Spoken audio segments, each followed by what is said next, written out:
میں ایک house wife ہوں.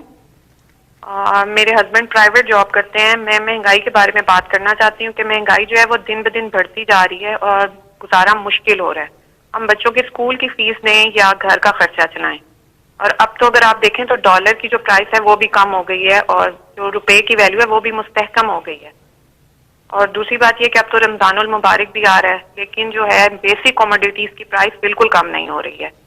تو خدارا آپ اپنا وعدہ پورا کریں اور مہنگائی کو کنٹرول کریں. اگر آپ یہ نہیں ہو سکتا تو پھر آپ جو ڈے فرسٹ سے کہہ رہے ہیں کہ آپ کو گھبرانا نہیں ہے تو پھر آپ ہمیں گھبرانے کی اجازت دے دیں. جی امرین، بالکل آپ نے وہ بات کی جو کہ آپ یقین کریں کہ اب تک ہماری صرف اور صرف کانسنٹریشن اگر باقی ساری چیزیں ایک طرف ہیں تو مہنگائی ایک طرف ہے.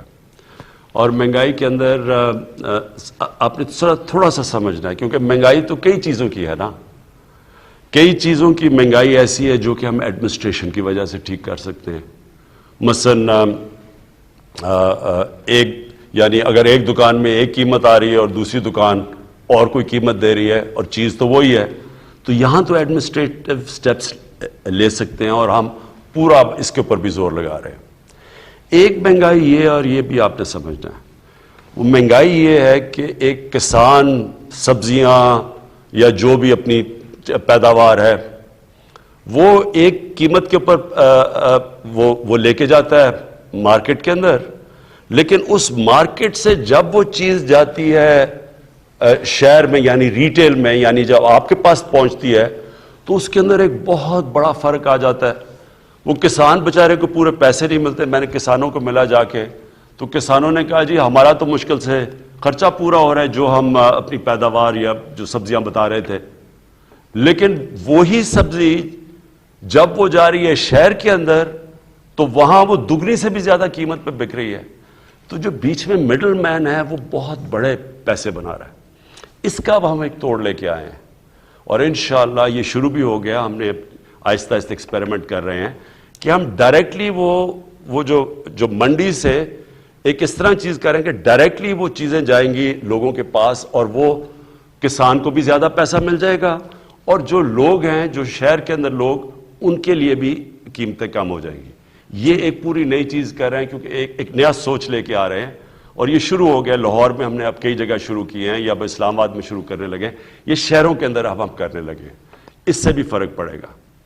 ایک تیسرا طریقہ ہے، ایک تیسری وجہ ہے، وہ ہے جو میں شروع میں آپ کو کہتا ہوں کہ جب روپیہ مثلا ہمارا روپیہ اب آپ ہمارے آنے کے بعد 107 روپیہ تھا. ہمارے آنے سے پہلے روپیہ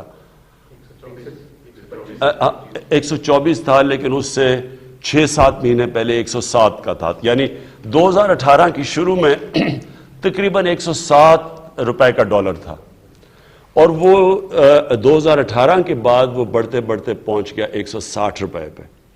اور اب اللہ کا کرم ہے کہ ہماری اکانومی سٹیبل ہو رہی ہے تو روپیہ بھی مضبوط ہوتا جا رہا ہے. اس کا آپ کو افیکٹ آئے گا. مثلا امیجیٹلی افیکٹ تو آ گیا نا کہ ڈیزل کی قیمت گر گئی، آپ کو پیٹرول کی قیمت نیچے آ گئی تو یہ تو آپ کو افیکٹ نظر آ گیا جب روپیہ مضبوط ہوا. لیکن اس کی جب 107 سے 150 روپے پہ بھی گیا تو اس کا افیکٹ کس کے اوپر پڑا؟ بجلی کے اوپر پڑا. پھر جو باہر سے ہم چیزیں امپورٹ کرتے ہیں، باہر سے چیزیں سب سے بڑا تو جو عام لوگوں کو آپ کو افیکٹ کرتا ہے گھی. اب تقریباً 70% ایڈیبل آئل امپورٹ کرتے ہیں 70% جو گھی کے اندر جو تیل جاتا ہے وہ امپورٹ کرتے ہیں. پھر دالیں، سب سے افسوسناک چیز یہ ہے کہ ہم نے ابھی تک ایک وہ زرعی ملک ہم 70% دالیں اپنی امپورٹ کرتے ہیں. تو یہ ساری چیزیں مہنگی ہو گئی.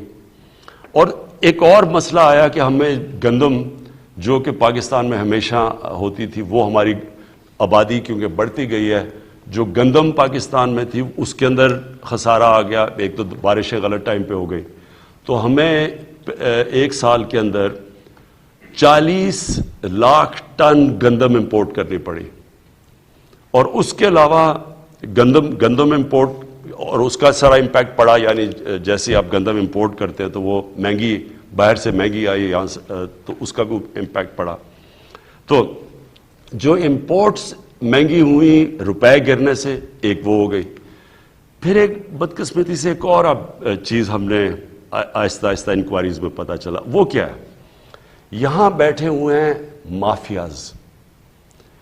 یہ امرین آپ نے سمجھنے کی بات ہے. یہاں پاکستان میں وہ لوگ بیٹھے ہوئے، قائد اعظم نے بھی ان کی بات کی تھی، جو ذخیرہ اندوزی کر کے قیمتیں اوپر بڑھاتے ہیں. یہ مافیاز بیٹھے ہوئے تھوڑے سے لوگ ہیں. یہ سٹا کھیلتے ہیں. عموماً تو چیز تب مہنگی ہوتی ہے جب اس کی سپلائی کم ہو جائے. مثلا اگر کمی ہو جائے کسی چیز کی، اگر چینی کی کمی ہو گئی تو زیادہ لوگ چینی مانگیں گے، اس کی قیمت اوپر چلی جائے گی. لیکن یہاں چینی پڑی ہوتی ہے، ذخیرے پڑے ہوتے ہیں چینی کے، لیکن قیمت اوپر جانی شروع ہو جاتی ہے. ایک وقت پہ چینی انہوں نے کہا جی اتنی زیادہ ایکسپورٹ کرو، چینی ایکسپورٹ کرنی شروع کی، وہ چینی کی قیمت اوپر چلی گئی. سو اس کا کوئی کنیکشن نہیں ہے. یہ جان بوجھ کے مافیاز بیٹھے ہیں جن کے پیچھے پہلی دفعہ پاکستان میں ہم اب جا رہے ہیں. میں یہاں شہزاد اکبر کو بلایا ہوا ہے. یہ آپ کو اصل میں کیونکہ پوری انکوائری کی گئی اس کے اوپر، ایف آئی اے نے پوری اس کے اوپر انکوائری کر کے تو رپورٹ لے کے آئے کہ کس طرح آرٹیفیشلی چینی کی قیمت اوپر کی جاتی ہے، لوگوں کا بیچاروں کا خون چوسا جاتا ہے. تھوڑے سے لوگ ہیں جو کہ کیسے اربوں اربوں اربوں روپیہ بناتے ہیں اس سے. اور یہ آٹے کے اوپر بھی ہمیں جب اس کے اوپر بھی ایک رپورٹ ہے کہ کیسے وہاں بھی ذخیرہ اندوزی کر کے تو آٹے کی قیمت اوپر لے جائی جاتی ہے. تو یہ میں صرف آپ کو اس لیے بتا رہا ہوں، اس کے مختلف طریقے ہیں. لیکن یہ آپ یقین کر لیں امرین، گھبرانے کی آپ کو ضرورت اس لیے نہیں ہے کہ سارا وقت ہم اس کے اوپر کام کر رہے ہیں. یا تو ہمیں گورنمنٹ کو فکر نہ ہو اس کے اوپر سارا وقت ہم کوشش کر رہے ہیں کہ ہم یہ کنٹرول کریں.